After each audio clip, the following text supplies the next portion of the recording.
Assalamualaikum warahmatullahi wabarakatuh. Orientasi terbaik saking sunnah nabawiyah gini ku keberlangsungan. Terus kula sering belajar tentang kitab-kitab samawi, kitab-kitab sing diriwayataken beberapa ulama ahli kitab sing pun disaken kalian ashabu Rasulillah sallallahu alaihi wasallam. Niku riyen Nabi Ibrahim niku pertama dadi Khalilur Rahman, kekasih Allah Khalilur Rahman. Niku mergi piyambake nu tersiksa protes. Terus kadang tiang saya ini kudu protes, tapi protes bukan kita demo. Protes itu tidak harus demo, protes. Ya Allah, dunia ini tidak fair. Engkau yang Tuhan, engkau zat yang begitu penting, engkau zat yang menciptakan langit dan bumi, engkau zat yang memberi rizki, yang bikin air, bikin oksigen, semua kebutuhan manusia, kemudian mereka tidak kenal engkau. Ini tidak fair. Jadi beliau itu tiap malam itu ngumpat. Ini enggak fair dunia ini. Engkau yang begitu penting pencipta langit bumi, engkau begitu penting yang menciptakan air, menciptakan kebutuhan manusia, kemudian mereka tidak kenal engkau. Ini tidak fair. Ini tidak benar. Jadi sering marah gitu. Karena sampean nggak bisa bayangkan kan, apapun hebatnya presiden atau menteri atau rektor atau kiai itu nang desa nggak dikenali statusnya, diundang lek apa yang dilek itu gak keren belas. Karena ya sama kan, salah Habib Soleh Alatos, muridnya Said Umar bin Mbah-Mun, terus nang desa diundang pening dilek itu kan gak keren belas. Awal dari keren tetap dikenal. Nah kemudian orang itu tidak kenal Allah. Makanya terus beliau sujud berkali-kali, ya Allah, sama siapa munajatnya beliau? Innahu la yahzununi alla ara ahadan fil ardi ya'buduka ghairi. Jadi cara Kiai Sarang namanya ini innahu sak temene kelakuan la yahzunu, yektene nyusano ni ing ingsun, nyusano banget karena pakai lam taukid. Innahu sak temene kelakuan la yahzunu, yektene nyusano banget ni ing ingsun. Apa sing nyusano an? Apa sedene kelakuan la ora ningali ingsun fil ardi ing dalam bumi. Ahad dan ing wong suwiji ya'budu kang nyembah sapa ahad ka ing panjenengan wiri saliyane ingsun. Ya Allah, sungguh saya sangat susah karena engkau zat yang begitu penting, kemudian yang tahu kalau engkau Tuhan itu hanya saya. Sampean ngenes gak misalnya ada orang melihat saya itu marhafid kemudian tidak tahu kalau beliau orang alim, sampean sebagai muridnya ngenes gak? Ngenes kan? Ada orang memperlakukan Mbah Mun tidak tahu kalau beliau seorang alim alama, kita sebagai santrinya ngenes gak? Ngenes. Lah ini Allah yang Tuhan, kemudian orang tidak ada yang memperlakukan dia sebagai Tuhan, bahkan nyebut saja tidak mau. Itu ketersiksaannya Nabi Ibrahim. Kalau kita kan tersiksa mergo ora di duwe, ora payu rabi, terus sing wis payu rabi ora iso wayo, ya gitu. Macam-macam kesulitan. Itu jadi apa, jadi wali itu sudah berat karena orientasinya agak tentang Allah tapi tentang diri sendiri. Ana sing susah proposal ragu ya masa macam-macam. Artinya Nabi Ibrahim itu orang yang benar-benar Khalil Rahman. Beliau tersiksa ini karena dunia dianggap gak fair. Masa Allah zat yang begitu penting kemudian mereka nggak tahu. Maka awal dari nubuah itu apa? Menaukan al-i'lan, mempermaklumatkan Allah di alam raya ini. Makanya nggak ada nabi kecuali memaklumatkan diri. Saya dulu awal-awal Habib Soleh mau nyai, saya bilang orang alim itu harus ngaku kalau alim, Habib juga harus ngaku kalau Habib. Yang orang miskin tidak usah ngaku, sudah konangan. Wong elek ora usah ngaku wis kata elek. Sudah. Karena agama ini pertama yang menolong itu memaklumatkan. Sehingga pertama Nabi jadi Nabi dari Gua Hira, pertama apa? Cara saiki nggih kira-kira memaklumatkan. Tapi reso dibahasano jumpa pers. Tapi yang jelas pertama yang dilakukan Nabi setelah di Gua Hira apa? Memaklumatkan diri kalau beliau adalah Nabi. Sehingga dikumpulkan semua, terus beliau memaklumatkan diri kalau saya ini Nabi. Karena nggak ada artinya Allah kalau tidak dimaklumatkan. Makanya di Quran itu kalau menyebut Allah atau menyebut kebenaran selalu dimulai dengan kata fa'lam, harus dingertikan. Kita ngerti kemudian mengertikan ke orang lain. Makanya saya sering dulu bilang ke Habib Soleh, nggak boleh orang soleh menyembunyikan diri. Karena nanti kalau orang-orang soleh menyembunyikan diri, sing zuhara ala wajhil ardi adalah sesuatu yang nggak benar. Coba misalnya gini, orang bisa terhibur lewat dangdutan, terhibur lewat maksiat. Sementara orang nggak bisa terhibur lewat thala al-badru alaina, asyraqal kaunu dihaja dan sebagainya. Maka orang-orang soleh adalah orang yang bisa memaklumatkan Allah, memaklumatkan Rasulullah, memaklumatkan Quran, dan supaya itu diterima. Karena awal dari orang terima itu tahu dulu. Nah ini tahu saja ndak. Makanya Nabi Ibrahim susah, ya Allah, engkau zat yang begitu penting kemudian tidak diketahui. Ini apa-apaan, enggak fair. Akhirnya Nabi Ibrahim diangkat sebagai Khalil Rahman untuk menaukan atau untuk memaklumatkan Allah Subhanahu wa ta'ala. Nah sebelum itu beliau dihibur, diterbangkan ke langit, ke alam malakut. Kamu susah ya, kenapa susah? Karena zat sementing engkau kemudian tidak ada yang menyembah. Terus dijak ke alam malakut, ditunjukkan sekian juta malaikat, sekian ribu malaikat, semuanya membaca tasbih takbir. Ibrahim senang. Oh ternyata yang seneng jenengan banyak. Loh, coba kalau kita punya kiai kayak Mbah Mun, semakin yang seneng banyak kan semakin kita seneng. Kalau nggak ada yang tahu kan kita tersiksa. Makanya ini penting sekali. Jadi pertama agama ini seperti ini tuh barokahnya dingertikan, dimaklumatkan. Saya ini orang yang humul itu menutup diri betul, kecuali bab ngaji. Saya kalau ngaji terbuka, sampai saya tidak tahu apa ada yang streaming apa direkam, saya tidak tahu. Pokoknya saya satu-satunya saya mau terbuka itu pas ngaji. Dan saya pede karena dulu ngaji saya benar. Saya tanya Mas Akom, sebetulnya kalau sampean mau mulang terbuka bagus. Potensinya dua, konangan alimnya atau konangan ya resiko terbuka kan itu kok, konangan alimnya. Nah daripada potensi yang kedua terus nggak mau ngajar, humul, syaratnya wali ku humul. Oh, humul itu nggak menampakkan, memangnya mau menampakkan apa kalau nggak bisa apa-apa kan. Jadi saya tidak tahu itu humul apa bagian dari pengamanan diri. Apa Mas? Apa? Aim. Jaga email. Jadi Nabi itu pertama yang dilakukan apa? Memaklumatkan kalau Allah itu Tuhan. Jadi ciri utama orang soleh itu kalau kebenaran tidak mendominasi bumi ini. Jadi ciri utama orang soleh itu seperti itu.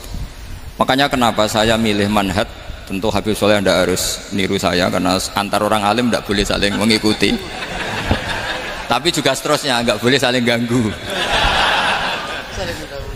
Saya itu ngaji di mana-mana itu guyon, karena bapak saya suka guyon, Mbah Mun suka guyon. Alasannya bapak dulu sederhana, orang sudah nyari hiburan dengan maksiat, sehingga agama ini harus membawa keceriaan sosial, membawa keceriaan hati. Karena Allah ngendikan kul bi fadlillah wa bi rahmati fa bidzalika falyafrahu. Orang tuh harus senang dengan kebaikan. Orang happy dengan tolal badru alina, happy dengan manakibul akhyar, dengan fadhailul akhyar. Karena orang di sana sudah senangnya itu kalau ada maksiat. Nah sekarang agama dibawa orang-orang yang tidak menyenangkan juga. Ngaji teko wis merengut, ada muridnya salah duduk marah, salah posisi meja marah. Lalu orang-orang kan mikirnya kan, daripada ngaji dimarahin terus mendingan ndak kan. Makanya Nabi itu paling marah itu kalau satu kebaikan jadi problem. Mu'ad bin Jabal itu pernah ngimami lama sekali, dan yang makmum itu akhirnya mufarokoh. Dulu belum ditemukan fikih, tapi orang ini sudah berani mufarokoh. Jadi ini termasuk mujtahid. Sebelum tahu Fathul Mu'in, tahu Wahab, dia sudah berani mufarokoh. Jadi sudah luar biasa. Karena bangsa ibadah yang agak-agak ngawur itu tanpa diajarin sudah do pinter sendiri. Dia mufarokoh. Ketika dia mufarokoh, komentarnya Mu'ad, dia munafik, sholat belum selesai kok mufarokoh. Singkat cerita Mu'ad melaporkan itu ke Rasulullah. Si tukang penggembala ini juga melaporkan ini ke Rasulullah. Tapi apa kata Rasulullah? Yang Rasulullah itu yang bela, malah bela yang penggembala tadi. Afattanun anta ya Mu'ad, kamu itu tukang fitnah. Agama ini kalau kamu model begitu orang lari. Basyiru wala tunafiru, yasiru wala tuasiru. Padahal ini baca Quran panjang, harusnya akan ibadah. Tapi karena ini menjadi problem sosial, orang menjadi tidak nyaman jamaah, itu sudah disalahkan Nabi. Karena tadi, kalau agama ini jadi problem, maka masalah besar. Makanya sifat dasar Rasulullah apa khafiful maunah, biayanya murah. Makanya saya ngaji di mana-mana ya suka seperti ini. Mejanya nggak jelas, pengunjungnya juga agak jelas. Semakin kacau semakin baik kira-kira. Nah, ini pengunjungnya juga seperti ini kan. Nanti sampean yang pidato, jadi tak beri hak Tak beri hak gojlok saya ini namanya aqomaddin. Kalau faman tarokaha fakot. Jadi pilihannya kalau gak aqomaddin ya ada medin. Jadi kenapa banyak kiai yang ceria? Karena tadi satu-satunya cara kita menandingi hegemoni maksiat adalah pembawa taat itu ceria. Karena orang itu mesti mencari kebahagiaan. Sebab itu para nabi itu mengajarkan agama ini dengan cara yang bahagia. Misalnya mangqala la ilaha illallah dakhalal jannah. Nabi tidak ngendikan gini, mangqala la ilaha illallah terus sholatnya benar, puasanya benar, belajarnya benar, jadi kiainya benar. Wah itu kalau itu panjang sekali, banyak yang nggak masuk surga. Sementara kubu yang lain kampanye sudah tenang bersama bapaknya di surga. Lah kita kampanyenya kon sholat ra mesti ditompo, puasa ra mesti ditompo. Wes repot, syaratnya ditompo ikhlas wangel, kowe ra bakal iso. Berarti maknane kan ra bakal mlebu swarga. Akhirnya wong kan mikir, wes sholat tetap ra swarga, poso tetap ra swarga, mendingan ra sholat. Jadi kita ini kan bersaing sama kampanye sebelah gitu. Makanya saya milih manhaj pokoknya Islam apik. Tapi bukan berarti saya menyepelekan aturan-aturan dalam sholat, karena yang kampanye itu sudah banyak. Biasanya kiai-kiai sing kereng kampanye tentang sing kereng-kereng nih. Itu saya manfaatkan, ya sudah, itu bagian jenengan. Jadi orang itu harus mikir. Agama Kristen itu diterima di Eropa di mana-mana. Di antara sebabnya adalah karena orang dijamin masuk surga. Orang mau kayak apa faseknya tetap kalau mati bersama. Kita enggak. Sudah kiai, sudah mulang terus masih didoain. Semoga amal baiknya diterima, amal buruknya masih ngeper apa? Dan itu santri saya nanti kalau ziarah saya tuh, ya Allah ampuni Gus Bah ampuni. Ini kan ngenyek orang itu maksudnya. Maksudnya bukan, makanya saya pernah ketemu orang yang berfaham Wahabi. Dia nuduh kalau orang doa ke mayit itu minta sama mayit. Saya bilang, saya saja yang jadi mayitnya nggak siap. Kok bisa? Doanya itu doa ngeper. Masa sama gurunya bilang gini, Allahumma ingkana muhsinan fazid fi ihsani wa ingkana musian. Masa gurunya ditaklek? Jadi dia tidak yakin betul kalau gurunya muhsin. Masih ditaklek, jika guru saya baik maka gini ya Allah, jika guru saya buruk maka gini. Loh saya tuh gak pernah doain Mbah Mun gitu, tak anggap gak sopan. Jadi kalau saya berdoa, ya Allah jenengan izzihi apa ya, jenengan balas lah, izzihi anna anil muslimina khairan kasira wa antal ghafurur rahim wa anta gitu. Saya gak tega muni wa ingkana musian. Jadi kayak ada sopan ya. Lo kalau aku yang mati sapi lagi. Tak balik malah. Ingkana musian. Malah ada terusannya bahwa kadalik. Jadi makanya mereka kan sering pakai dalil. Andai kan tradisi itu benar, maka yang paling pertama melakukan itu sahabat. Selalu mereka berargumentasi kalau itu tradisi yang benar, maka pertama yang melakukan itu sahabat. Ya gak mungkin sahabat masa bilang ke Nabi ingkana, bisa kafir berat kan? Masa kesolehannya, loh andai kan Abdul Qadir wafat di mana ini ngomongin? Beduk. Saya tidak akan berdoa seperti itu. Oh bisa marah Abdul Qadir Jailani.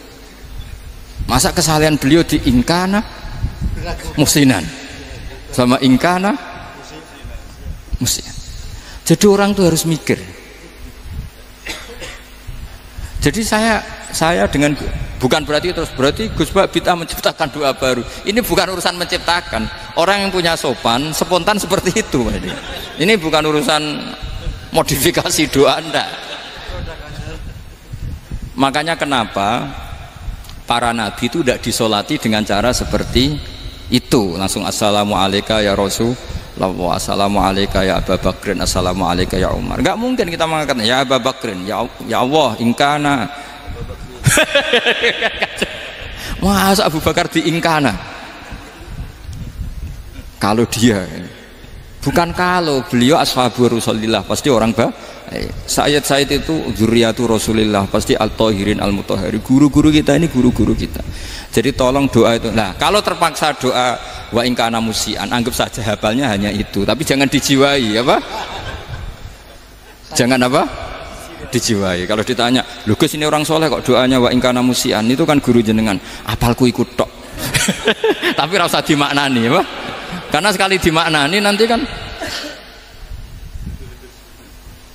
Jadi ini urusan etika, urusan rasa. Saya teruskan ya. Karena jadi saya mohon sekali, apa-apa itu ada aturannya. Ada aturannya. Ya tentu kita ikut masal saja. Semua selain Nabi, selain para wali kita nggak apa-apa doa wa ingkana musinan, ingkana musian. Tapi di hati kita sebetulnya ketika mengatakan ingkana musian itu coro Jawa hanya rapalan. Rapalan itu ya sudah ngomong saja, tapi nggak usah apa? Nggak usah dijiwai ya. Yang dijiwai kita adalah sifat ghafurnya Allah. Bukan status mayitnya, tapi sifat ghafurnya Allah. Karena kata musik itu kan nggak nyaman. Makanya Nabi itu hebatnya Nabi, ya tentu karena bentukan Allah Subhanahu wa taala. Adabani Rabbi fa ahsana ta'dibi. Itu kalau nyifati tentang keburukan orang mukmin itu diikutkan sifat ghafurnya Allah. Jadi misalnya gini, kalimatnya liyukaffirallahu anhum aswa alladzi amil. Atau sebagian ayat misalnya wa yukaffiru anhum sayiatihim. Jadi sebetulnya kalau terpaksa mengatakan orang itu buruk, itu sebenarnya dari Allah dulu kita mengatakan Allah itu zat saking baiknya itu mengampuni salahnya seseorang. Jadi nyifati Allah dulu, Allah saking baiknya itu mengampuni salahnya orang-orang baik. Karena orang-orang baik juga manusia, Ustadz juga. Tapi lebih ke nyifati ke Allahnya. Kalau kita kan enggak, lebih tertarik nyifati mayitnya. Sehingga kita di hati itu mayit kira tak jalan sepuro tuntas kayak gitu. Jadi kalau di Quran tidak seperti itu. Jadi kita lebih mensifati Allah itu Ghafur, Afuwun Karim. Makanya seperti doa-doa kita kalau Ramadan gini, Allahumma innaka afuwun karim tuhibbul afwa, baru bakas fa'fu anna. Jadi ada aturannya. Meskipun ilmu ini agak jelimet, tapi bagi ahlinya ini ma'ruf. Kalau sampean nggak paham berarti nggak ahlinya. Jadi ilmu ini agak jelimet, tapi ma'ruf. Nah, sehingga Rasulullah kalau kita meyakini syafaat Rasulullah SAW itu cara berpikir harus kita balik. Misalnya begini, wong Islam nakale ngono, penggaweane maksiat kok disyafaati Kanjeng Nabi kurang penggawean. Caranya berpikir jangan gitu. Kalau gitu kayak mari mangkal, wong nakale ngono kok untuk syafaati Kanjeng. Tapi cara berpikir gini, syafaatu Rasulullah itu wasi'ah, luas sekali. Syafaatu Rasulullah ghairu munhasirah, tidak terbatas. Syafaatu Rasulullah itu lebih sakti ketimbang dosanya umatnya. Semua ulama dulu kalau nyifati Allah juga gitu. Allahumma misalnya maghfiratuka awsa'u min dzunubina. Ya, yang misalnya yang pakai mutakalim ya Allahumma maghfiratuka awsa'u min dzunubi wa rahmatuka arja inti min amali. Jadi jangan kitanya dulu. Kalau kitanya dulu kan nyifati kita dosa banyak. Itu sama ndak usah ngaku sudah tahu semua. Tapi nyifati pertamanya apa? Allahumma maghfiratuka awsa'u min dzunubi wa rahmatuka arja inti min amali. Sehingga dari nyifati maghfiratullah yang wasi'ah, yang tidak terbatas, kemudian kita sah mengatakan bahwa ahlul maksiat pun mungkin atau berhak dapat ampunan. Sama syafaatu Rasulillah itu ghairu munhasirah, syafaatu Rasulillah itu wasi'ah. Sehingga sahlah riwayat syafaati li ahlil kabair min ummah. Itu bukan menyangkut melegalkan kabirah, bukan menyangkut mengesahkan orang Islam dosa besar, karena nanti dapat syafaatnya Rasul. Cara berpikir jangan gitu. Nanti kamu mentasjek, memberanikan orang melakukan maksiat berdasar iktimat syafaati Rasulullah. Itu jangan gitu cara berpikir, dibalik apa? Syafaatu Rasulullah awsa'u wa awsa'u, sangat luas. Sehingga saking luasnya sampai yang tukang maksiat saja kebagian. Sama rahmatnya Allah Ta'ala itu wasi'ah, rizkinya Allah ya wasi', sampai wong nganggur ya iso mangan ngono. Lah begitu juga rahmatnya Allah Ta'ala itu wasi'ah, sampai wong sing sumpek utange akeh ya iso guyu ngono. Lah tapi kalau dibalik, misalnya saya diprotes kiai, saya pernah juga diprotes, Gus umat kok mbok latih guyu padahal mereka maksiate akeh, hutangnya akeh, gini-gini. Karena kamu menyifati orangnya. Kalau menyifati orang ini sampean guyu haram. Utang jatuh tempo, sampean gak mikir dosa ndak? Dosa. Jadi kiai muridnya goblok kok kiai ini kurang tahajud itu ya dosa. Dadi kiai kok muridnya goblok tenang wae. Sementing untuk sowanan iku amatir ya kene. Mestinya cara berpikir dibalik. Rahmatullah wasi'ah, rizquhu ya wasi', fadluhu wasi'. Sampai wong sumpek wae iso guyu. Sehingga kita ini sudah objek. Loh, kita ini tidak subjek di alam raya ini, kita tidak subjek tapi apa? Objek. Makanya saya berkali-kali mengatakan, mbok kayak apa sumpeknya kita, tetap wong iso guyu. Karena apa? Allah mensifati dirinya wa annahu wa adhaka wa abka. Allah itu adhaka, zat yang memberi orang iso guyu. Wa abka lan zat sing maring wong iso nangis. Karena sifatnya Allah Ta'ala pasti nafidah, sifatnya Allah Ta'ala pasti terjadi. Dan kita objek. Makanya wong sumpek utange akeh, bojo ora percaya, tangga ora percaya, nak guyu banter-banter. Karena Allah ku adhaka, zat sing maringi guyu. Wa abka, sudah presiden, sudah gubernur, sudah menteri, nah Allah kepengen nangis no yo nangis.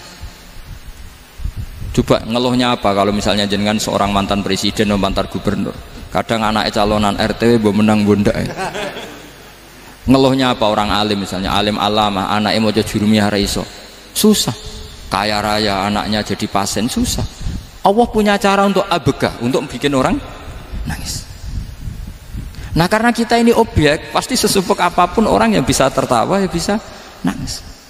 Makanya banyak ulama yang nggak terlalu serius mikir agama ini, bukan karena dablek, enggak, karena Allah mensifati dirinya Al-Hadi, yang memberi petunjuk. Kita gak ditunggoni Kanjeng Nabi, gak ditunggoni Wali Songo, gak ditunggoni para Alawin yang dulu, gak ditunggoni Habib-Habib yang kayak Said Abdul Al-Haddad. Tapi karena Allah itu Al-Hadi, yang memberi petunjuk, dan sifatnya Allah Ta'ala la budda wa ayat takuna nafidah. Sifatnya Allah pasti nafidah. Amerika kayak apa liberalnya, sekarang trennya juga banyak yang masuk Islam. Kampung-kampung pedalaman gak ada kiainya, cukup mudin.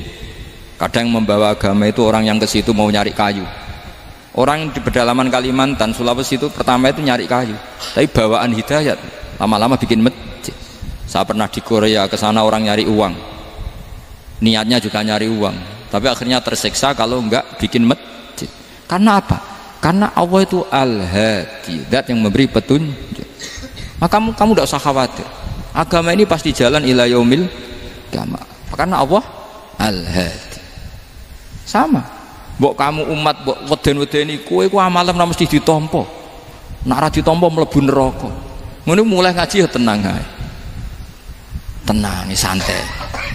Bahkan kadang bilang gini, Pak Yai tadi gak bener. Masa ngecap orang mlebu neraka? Kita yang masyarakatnya gak tahu pintunya. Pak kayaknya tahu pintunya. Karena orang itu punya cara. Loh ya betul. Orang Bedui itu kalau ngaji sama Nabi itu lebih unik timbang yang soleh, timbang yang pinter.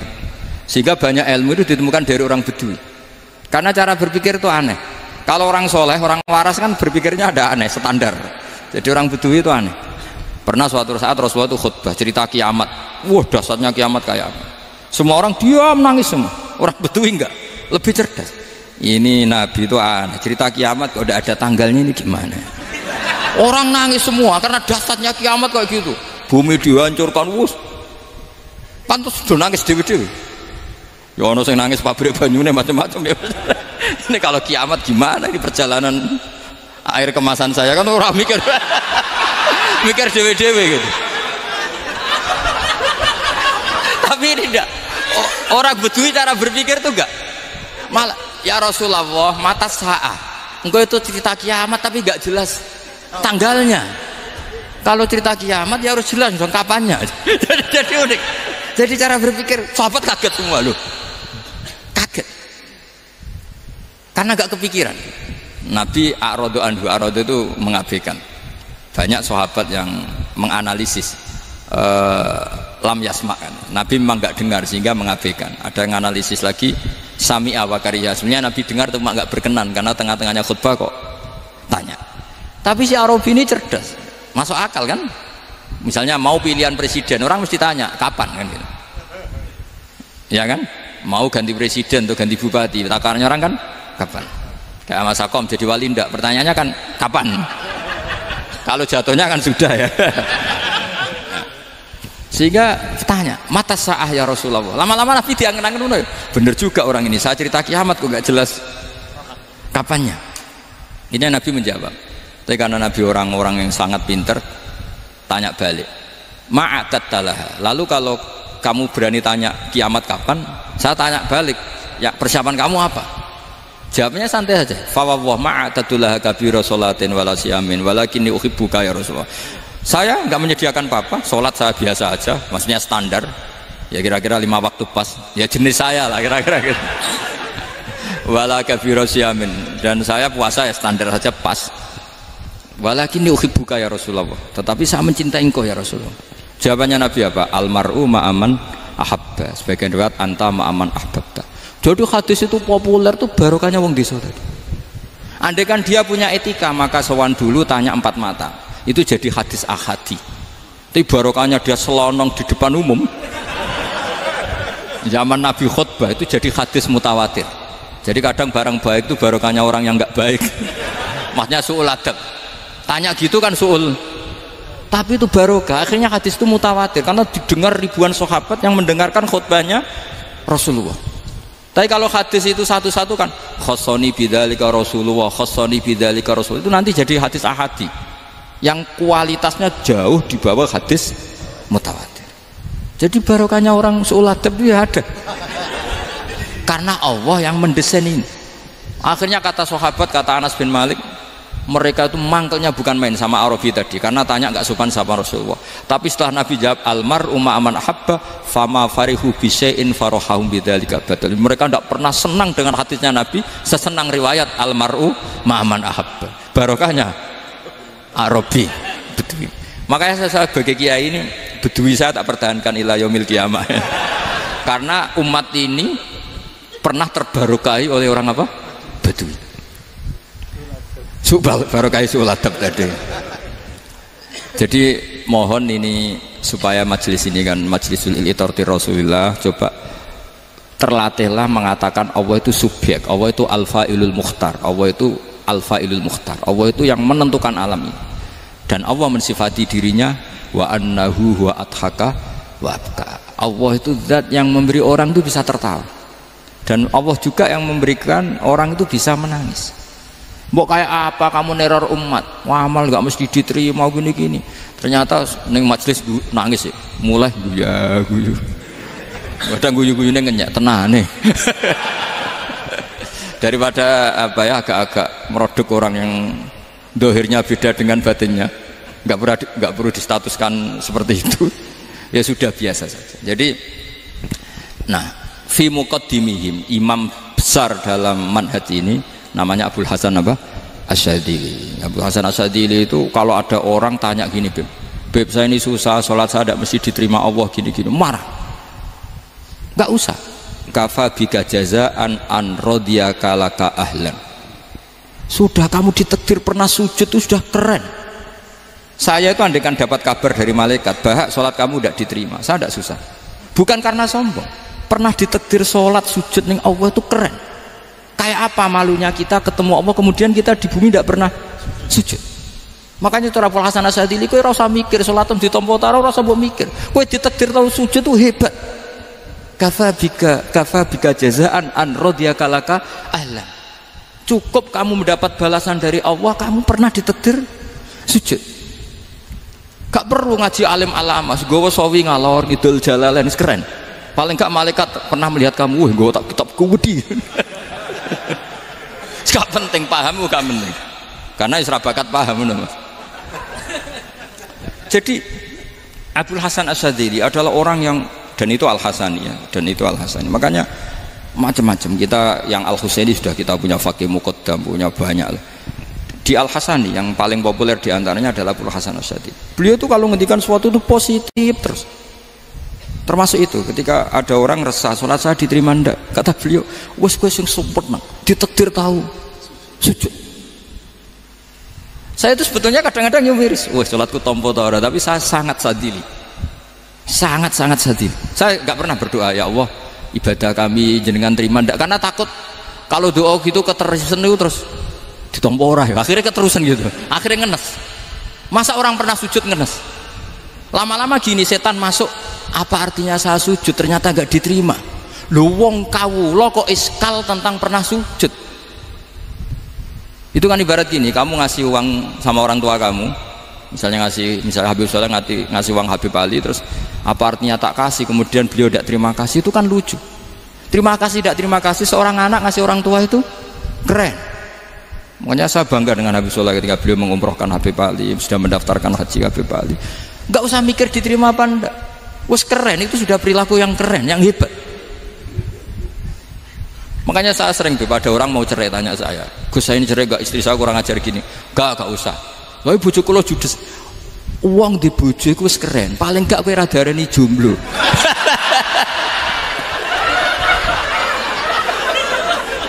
Oh, diarani duda ora enak. Wis luwe sabar ndi diarani duda mek diarani bojo judes. Enak bojo judes cek gagah. Di bojo lah. Oh, provokator itu. Jadi kafabiga jazaan an radhiya kalaka alan, sudah ditakdir pernah sujud itu sudah keren. Dulu ulama ala hadan nampak. Ulama dulu cara berpikir seperti itu. Makanya ulama dulu kalau nafsiri wasjud waqtarib sudah pernah sujud. Di Quran enggak pernah ada ayat wasjud lan sujudo sira ingkana kada wa kada ingkunta mutayakinan bikobuli sujudi. Kan ada sujud ya sujud saja, tidak usah mikir makbul apa tidak makbul. Sudah kalau sujud pasti waqtarib. Terus saya sebenarnya ya sebagai orang ya kadang wedi, sholatku ditompo ta ora. Tapi kalau keterusan nanti ada was-was yang mengatakan opo artine sholat. Lu tuh kan ngeri seorang hamba sing uripe ning bumine Allah kemudian menyoal pernah sholat hanya karena takut gak diterima. Itu kan geblek banget. Biasa jenis kiai yang di partai itu.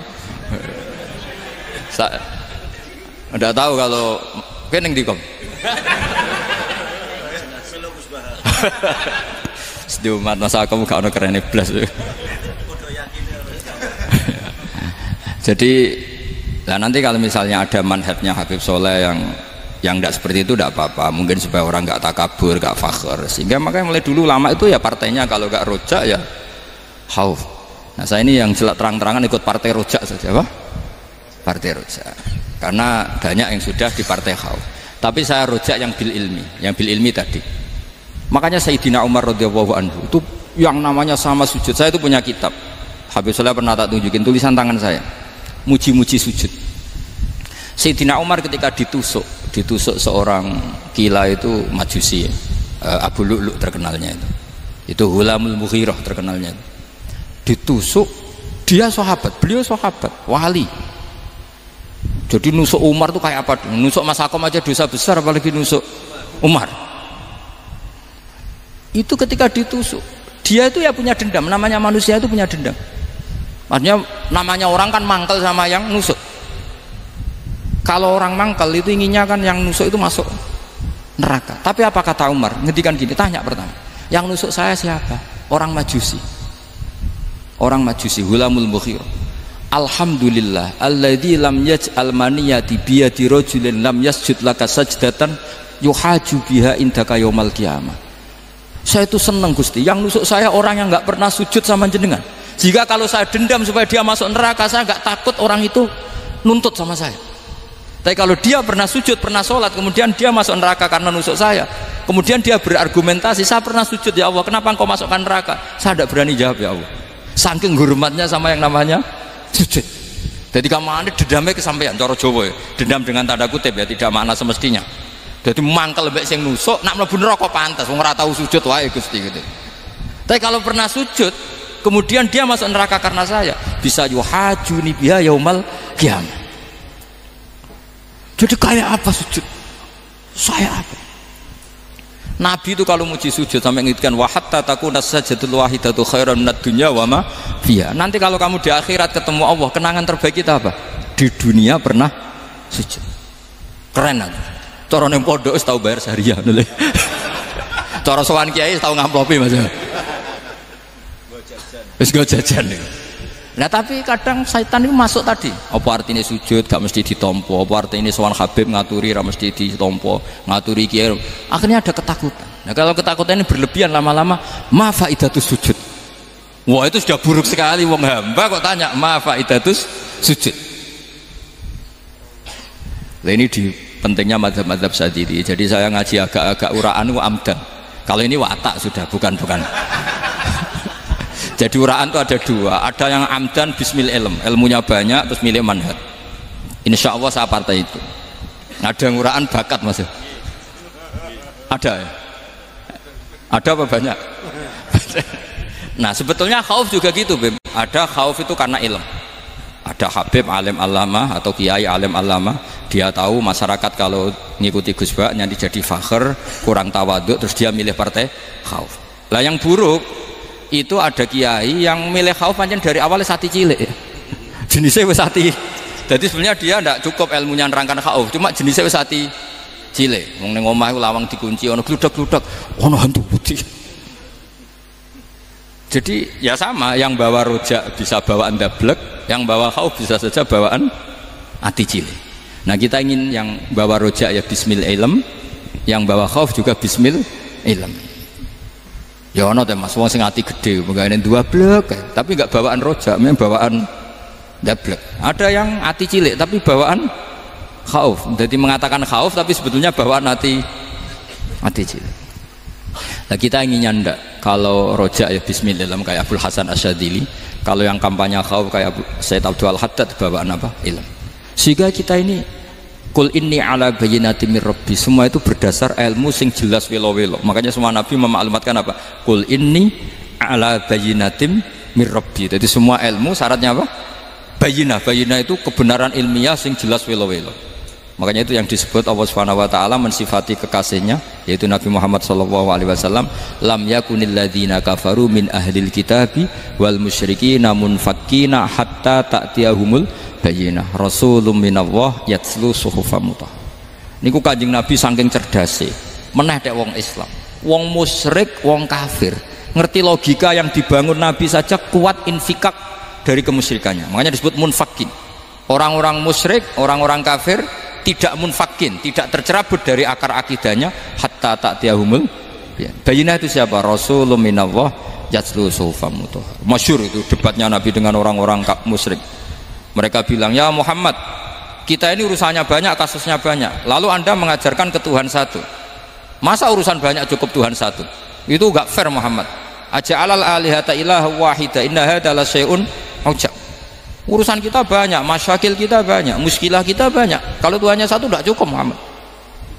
Nabi dengan santainya memberi penjelasan, ya sudah gini saja, kalau kamu jadi budak atau pembantu, majikan kamu banyak, semuanya merintahkan kamu, semuanya bikin aturan untuk kamu suka enggak? Ya enggak suka Muhammad, kalau majikan kita banyak repot.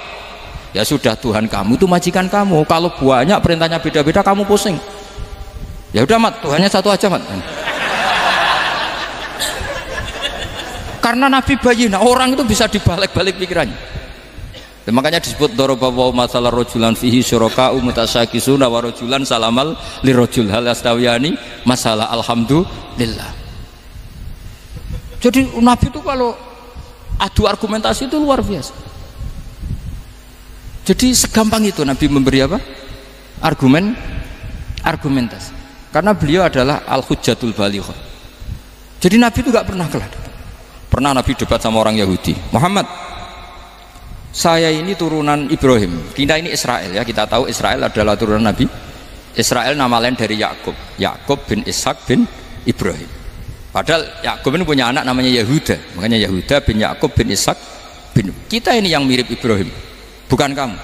Tapi orang Yahudi itu nggak apal nasabnya, sehingga mereka bilang kita ini saking baiknya, Ibrahim saja pengikut kita. Terus digojlok oleh Nabi, Ibrahim itu buyute Yahuda, makanya digojlok, ha antum haula'i hajatum fi ma lakum bi ilm falimatu hajuna fi ma laysa lakum bi ilm. Kita adu debat ini sudah ilmiah, kenapa kamu menjadi tidak ilmiah? Kenapa Muhammad?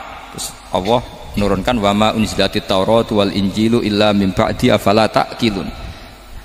Artinya gini, kalau Ibrahim dikatakan Ibrahim Yahudiyah, itu sama dengan saya berkali-kali podo karo sampean misalnya ngendikan Mbah Zubair itu pengagumnya Gus Roji misalnya. Padahal Gus Roji bin Ubab bin Maimun bin Zubair, misalnya Gus Roji bin Kiai Haji Ubab bin Kiai Haji Maimun bin Kiai Haji Zubair. Nah Ibrahim itu kan Yahuda bin Yakub bin Ishak bin Ibrahim. Terus mereka bilang Ibrahim itu pengikut Yahudi. Itu kan kebalik. Kayak Habib Hasan itu pengagum Habib Soleh. Kan Habib Hasan rohnya ini gimana, ini sih mbahnya kok dianggap. Nah sehingga orang Yahudi ketika Nabi berdebat beda dengan Nabi Muhammad SAW. Ketika ditanya, kenapa kamu yakin agama tauhid? Millata abi, karena ini agama nenek moyang saya. Millata abikum apa? Ibrahim. Jadi jelas. Akhirnya orang Yahudi ngerti.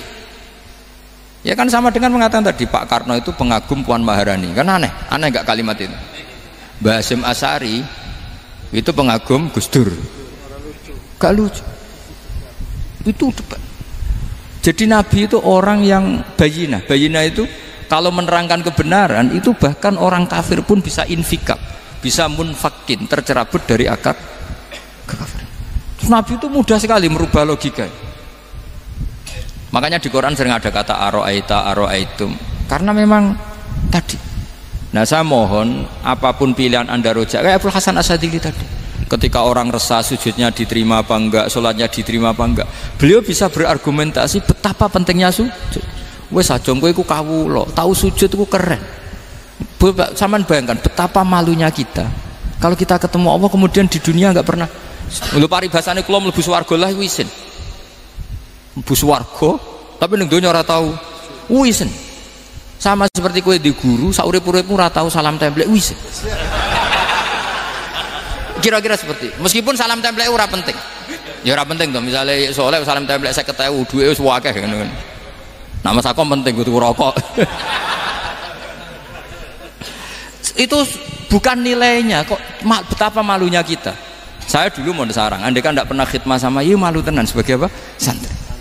Makanya Sayyidina Umar ketika beliau dibunuh orang itu pertanyaan pertama dia pernah sujud enggak pernah.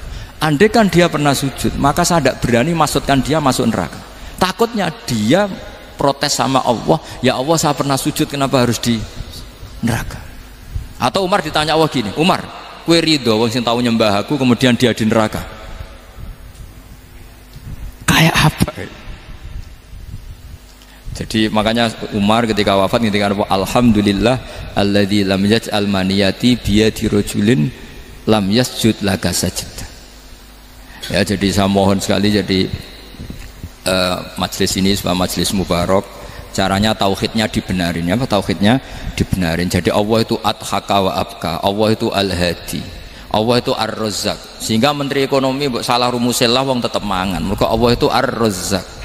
Mbok negara dikelola keliru lah wong tetep mangan, wong Allah itu ar-razzaq. Kiai rada akeh sing di masalah. Tapi ya tetep agama ini jalan. Lho andai kan syaratnya agama ini kiai ini bener, wah ya repot. Kowe iso bayangno Mas Sakom bener terus.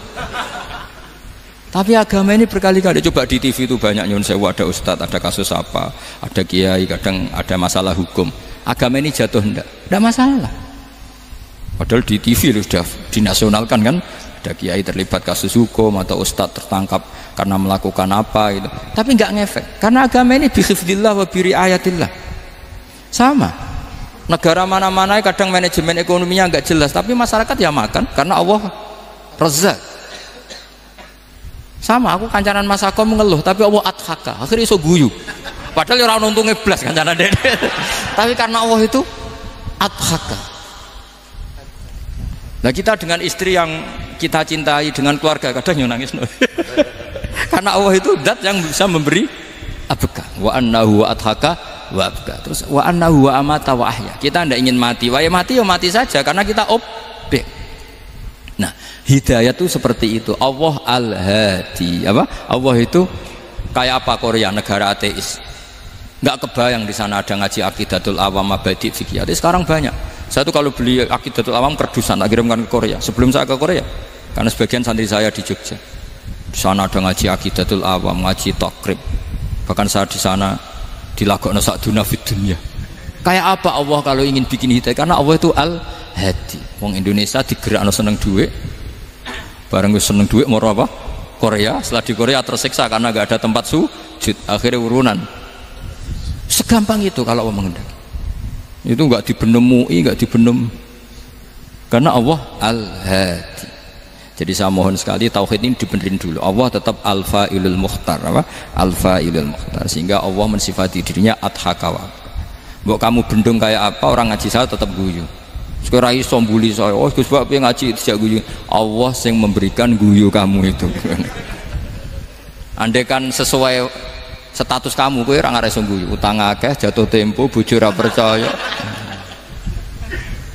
Gede-gede ya, kayak paham. Ya, jadi ini tak isyatkan jenengan. Saya ini tadi bawa kitab Fathur Rahman di Thalibi Ayatul Quran, mau tak kasihkan hadiah ke saya Umar Hafid sebagai penyempurna karena beliau sudah Al-Husaini. Semoga ini dapat barokahnya Al-Hasani. Ini dikarang oleh zurianya Abdus Salam bin Masis. Abdus Salam bin Masis adalah guru dari Abul Hasan apa? Asyadili. Jadi kita tahu Sahibul Hikam Ibnu Athaillah As-Sakandari muridnya Abul Abbas Al-Mursi. Beliau muridnya Abul Hasan Asyadili. Beliau muridnya Abdus Salam bin Masis. Yaitu alami zada ini min dzurriyyati Abdus Salam bin Masis. Jadi ini Al-Hasani. Jadi ini sudah klub karena mulai dulu ya tradisinya gitu. Banyak sabaib ngaji barojak, bafadol. Nanti yang bafadol barojak yang ngaji Habib lagi. Seperti sanadnya Soleh di Sarang. Ya Soleh ngaji Mbah Mun. Tapi Mbah Mun ngaji Sayyid Alawi Sadat, ya, ngaji Sayyid Zaini Dahlan. Nanti setelah Sayyid Zaini Dahlan ngaji Ajam lagi Usman Adim Yati. Jadi ya biasa mulai dulu silsilah ya seperti itu. Jadi seperti dulu Ibnu Abbas termasuk Qorobatu Rasulillah. Jadi dulu Qorobatu Rasulillah itu Bani Hasyim sama Bani Muttalib. Tapi kalau sekarang ya tentu para Sadat, para Habaib. Dulu biasa Ibnu Abbas ngaji ke Zaid bin Sabit. Itu Ibnu Abbas yang mencium tangannya Zaid bin Sabit. Tapi Zaid bin Sabit juga mencium tangannya Ibnu Abbas karena karobati Rasulullah Shallallahu Alaihi Wasallam. Jadi saya mohon semuanya itu insaf bil ilm, ya, insaf bil ilm. Kayak tadi munfakina hatta ta'tiyahumul bayin. Jadi bayinah itu orang yang kalau menerangkan itu memberi penjelasan sing jelas welo-welo. Itu siapa? Rasulun minallah yatslu suhufam mutahharam. Al-Fatihah.